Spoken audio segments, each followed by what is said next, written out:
Hi friends, welcome to my channel. இன்றைக்கி நம்ம பார்க்க போகிற வீடியோன்னு பார்த்தீங்கன்னா, நம்மளுடைய சப்ஸ்கிரைபர் ஒருத்தர் கேட்டிருந்த மயிலாப்பூர் கற்பகாம்பாள் உற்சவர் ஸ்டைல் அலங்காரம் எப்படி பண்ணுறதுன்னு பார்க்கலாம். நான் முதல்ல அம்பாளை இந்த மாதிரி முன்னாடி சாய்ஞ்ச மாதிரி வந்து நிறுத்தியிருக்கேன். அடுத்ததாக வந்து நான் கயிறு போட்டு பீடத்தில் கட்டியிருக்கேன்.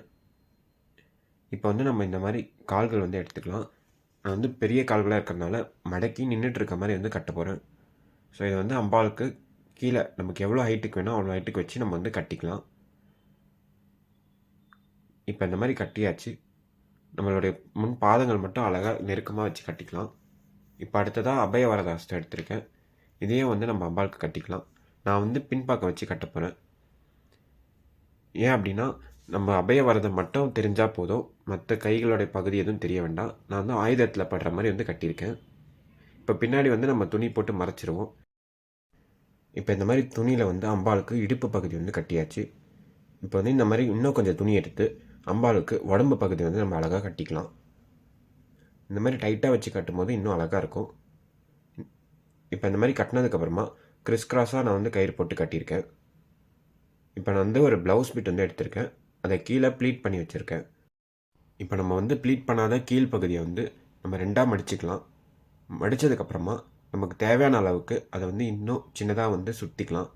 இது ஏன் பண்ணுறோம் அப்படின்னா, நம்ம 2 கால்களுக்கு தனித்தனியாக வஸ்திரம் சாத்தியிருக்கிற மாதிரி நம்ம வந்து செட் பண்ணிக்கிறோம். நம்ம இந்த நடுவில் இருக்கிற மடிப்பு ஏன் கொடுக்குறோம் அப்படின்னா, 2 கால்களுக்கும் தனித்தனியாக வஸ்திரம் போட்டிருக்கிற மாதிரி தெரியணுன்றதுக்காக. நம்ம அப்படியே கூட வச்சு கட்டிக்கலாம், பட் அது வந்து இன்னும் அழகாக இருக்காது. இப்போ நம்ம எடுத்திருக்கிற இந்த துணியை வந்து 2 கால்களுக்கு மேலே வச்சு நம்ம வந்து கட்டிக்கலாம். இப்போ இந்த மாதிரி நான் இடுப்புக்கு கட்டிட்டேன். கீழே கால் பகுதிக்கு வந்து நம்ம கட்டியிருக்கோம். இந்த மாதிரி சின்ன சின்ன கசங்களாக இருந்தால் கூட நம்ம வந்து அம்பாளுக்கு கொலுசு போடும்போது அது வந்து மறைஞ்சிடும். ஸோ இப்போ இந்த மாதிரி நல்லா பர்ஃபெக்டாக வர வரைக்கும் நம்ம வந்து செட் பண்ணிக்கலாம். இப்போ அடுத்ததாக மிச்சம் இருக்கிற துணியை அம்பாளுக்கு மாறாப்பு சாத்த போகிறோம். நம்ம இந்த மாதிரி தேவையான அளவுக்கு மடிப்புகள் வந்து எடுத்துக்கலாம். எடுத்துகிட்டு அதை வந்து அம்பாளுக்கு ஒரு பக்கம் தோளில் வந்து பின்பக்கம் போட்டுடலாம். இப்போ இந்த மாதிரி மடித்ததுக்கப்புறமா மிச்சம் இருக்க துணியை முன்பக்கம் கொண்டு வந்துட்டு எப்பவும் போல் நம்ம வந்து கட்டிக்கலாம். இப்போ என்னோடய அம்பாளுக்கு கையில் கத்தி இருக்கிறதால நான் வந்து சின்னதாக கேப் விட்டு கட்டியிருக்கேன். கத்தி மேலேயும் சேர்த்து நம்ம வந்து துணி போட்டு கட்டினோம் அப்படின்னா அது இன்னும் தூக்குன மாதிரி தெரியும். நம்ம இப்போ தேவையான அளவுக்கு சின்ன நூல் போட்டு அழகாக வந்து கட்டிக்கலாம்.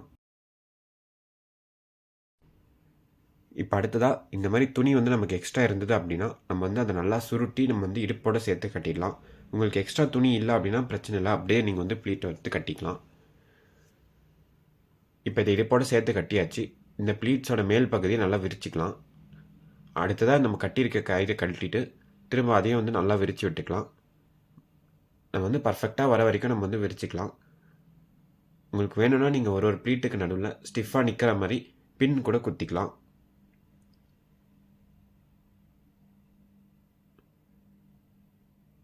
இப்போ அம்பாளுக்கு ஃபுல்லாக வஸ்திரம் ரெடி ஆகிடுச்சு.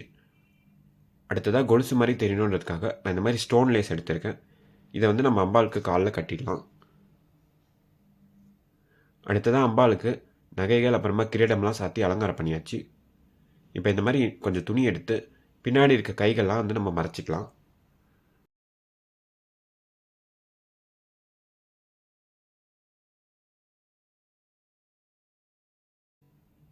இப்போ இந்த மாதிரி ஃபுல்லாக மறைச்சாச்சு.